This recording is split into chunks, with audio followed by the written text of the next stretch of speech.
pakikiramay si Lolit Solis sa pagkapanaw ni April Boy Regino. Pinahayag ito ni Lolit sa post niya sa kanyang Instagram, kalakip ang larawan ng singer-songwriter. Sad naman na bata pang namatay ni April Boy sa edad na 59 salve.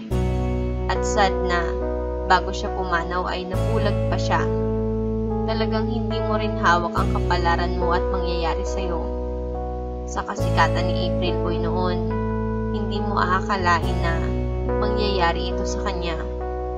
Mabuti na lang at ang mga nagawa niyang awitin ay laging maaalala ng tao at patuloy na mabubuhay ang kanyang musika. Sa pamilya ni April Boy, ang aming pakikiramay. Rest in peace, April Boy.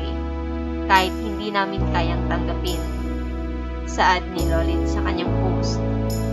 November 29 ng madaling araw nang pumanaw si April Boy dahil sa acute respiratory failure.